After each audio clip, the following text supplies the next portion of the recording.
Safi. Yusufu, lakini mpira leo umeutazama Yanga dhidi ya Fountain Gate. Yes.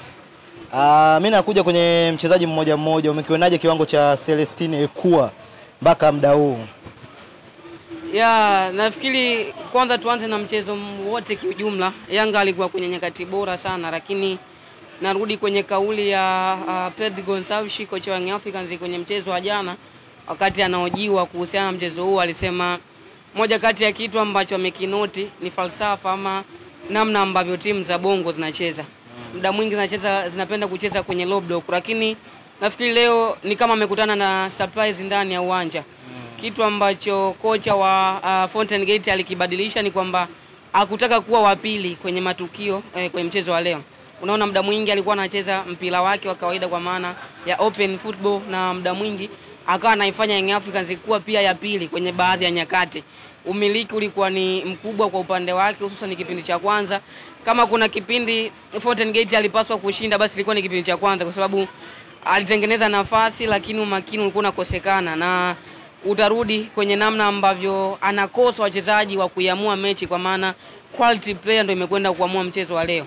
Ametengeneza nafasi nyingi sana, lakini eneo la mwisho ni kama hakuwa na huo uhatari wa kuweza kudhibitisha hilo daraja la mchezaji mmoja mmoja. Lakini kwa Yanga kosa moja ambalo amelifanya Prince Dube, anaitanguliza Young Africans. Lakini narudi sasa kwenye swali lako la msingi kwa mchezaji mmoja mmoja. Nafikiri kitu ambacho nimekiona ama nimejifunza ni kwamba Yanga inajengwa na wachezaji watatu, na kama wanakosekana basi changamoto utaiona kwenye namna Young Africans kutafsiri mbinu za mwalimu.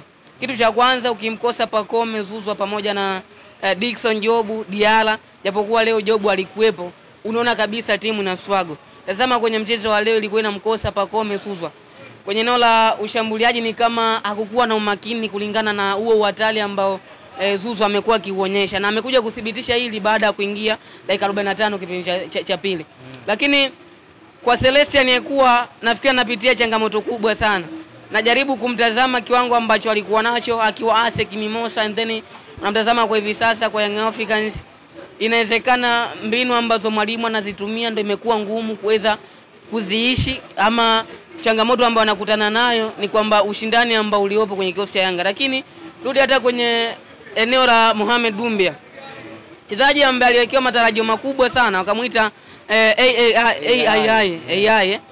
Lakini hadi hivi sasa kile ambacho anakionyesha nafikiri ana tofauti kubwa sana na Musa Barakonte, kitu ambacho nafikiri imekuwa changamoto kubwa sana. Tazama kwa mchezaji kama Duki Abuya, leo alikuwa ni kama amesimama peke yake kwenye eneo la katikati baada ya kukosekana kwa Mudathir Yahya, lakini dakika 90 zinatamatika, yeye ndo man of the match na alistahili kutokana na jitihada ambazo amekuwa akizionyesha. Naamini kwamba ukimpata mchezaji bora basi ni bora ukamngangania, kwa sababu kwa hivi sasa kumsajili mchezaji ni jambo moja. Asilimia kubwa wachezaji ambao wanasajiliwa ni kama unaweza ukatumia kauli ya matapeli.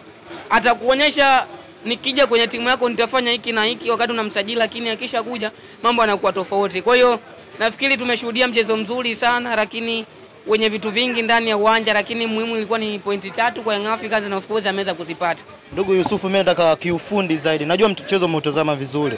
Unalizungumziaje bao la penalty? Ile ni penalty ya halali? Baadhi ya watu wengi wanasema ule mpira wa kugusa. Kwa kweli ulivyotazama ilikuwa ni penalty ya halali? Nikisema sio penalty haitosaidia, kwa sababu hadi hivi sasa faida ni kwamba Young Africans ana mabao mawili, na hayo mawili yamefungwa kwa moja wapo limefungwa kwa mkwaju wa penalty. Kwa hiyo nafikiri ni vizuri tukaishi kwenye yale ambayo mwamuzi aliyaona ni sawa na akaweza kuyaamua.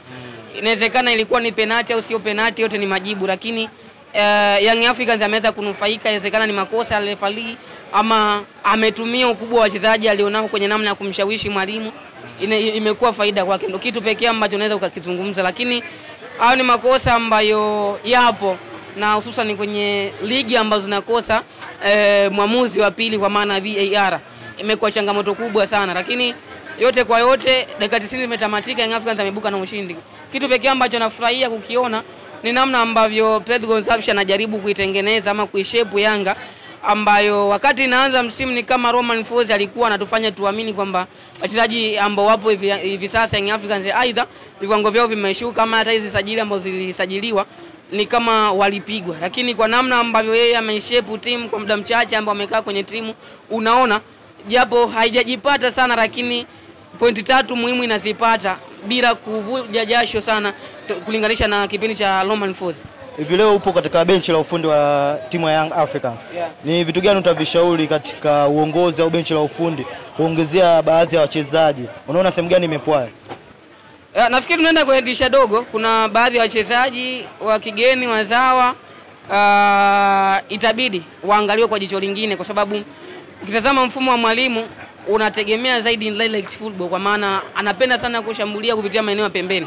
Wakati huo Celeste alikuwa anashindwa kufanya kile ambacho mwalimu anakihitaji. Tazama approach ambayo alianza nayo, amemwanzisha Celeste alikuwa kama winga pembeni, and then baadaye akaona ni kama akipati kile ambacho alikuwa anakitarajia kutoka kwa Ekua. Anafanya maamuzi ya kumtoa na muingiza Mohamed Hussein. Baada hapo ukaona anamswitch Shadla Kiboka kucheza kama winga. Maana yake ukiona maamuzi ya mwalimu anafikia hapo, kuna kitu ambacho unakikosa kwa mchezaji husika ambaye anapaswa kuyafanya majukumu. Kwa hiyo naliona pengo kabisa la Clement Mzize. Nafikiri kama atarejea inawezekana kama msaada mzuri kulingana na kile ambacho mwalimu anakihitaji, lakini wachezaji kama kina Musa Barakonte, kina Celeste Nyekuwa lazima watambue unapokuja kwenye timu kama Young Africans usitarajie utapewa muda mrefu sana, kwa sababu ya gharama ambayo kwanza ili kumpata mchezaji kama Ekua unapaswa kulipa hela nyingi sana. Mbali na kumsajili, lakini kuna ushuru ambao unatakiwa kuwa unamlipia, si ndio? Kwa hiyo lazima ukipata nafasi onyesha basi kweli why not nilichaguliwa mimi, nilionekana mimi ndo bora kuliko wengine nikaletwa kwenye kikosi cha Young Africans, sio? Kwa hiyo unaposhindwa kuonyesha ndo pale ambapo unajikuta umalizi hata msimu unaondoka.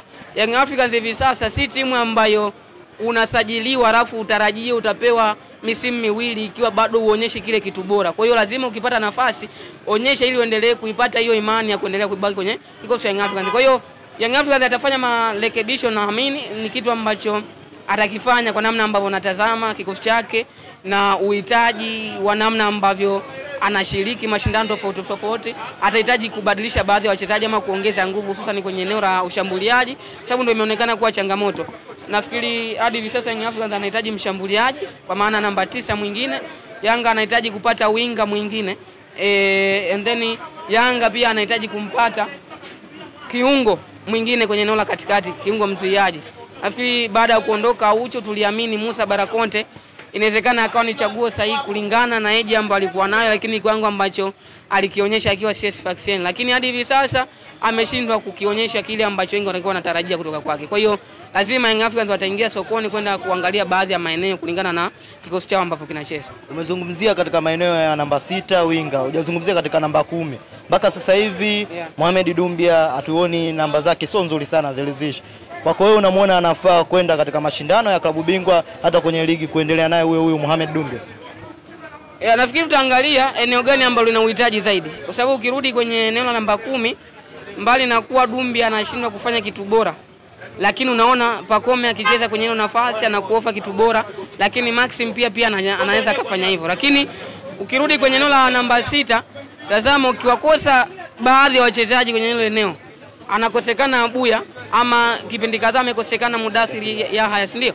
Ulikuwa unaona Yanga namna ambavyo ina struggle, ikawa inaruhusu mabao, kitu ambacho timu kama Young Africans haipaswi kufanya makosa ya kujirudia kulingana na uhitaji wa pointi 3, lakini uhitaji wa mchezo kwenye kila mchezo, kwenye kila mashindano husika. Kwa hiyo nafikiri ataangalia kocha mwenyewe ni eneo gani ambalo analihitaji zaidi ama lina uhitaji mkubwa zaidi wa kufanywa marekebisho, ndio atafanya. Inawezekana hata maeneo ambayo tunayataja kwake asiwe kipaumbele sana, shangaa hata anaongeza nguvu kwenye maeneo mengine. Lakini kitu kingine ambacho nimekipenda kwa Musheli, nafikiri akai benchi kwa sababu sio goalkeeper mzuri, anakaa benchi kwa sababu anaheshimu ubora wa Djigui Diarra, na unaona ni kama ameamua kuwa mwanafunzi mzuri sana kujifunza kwa Diarra.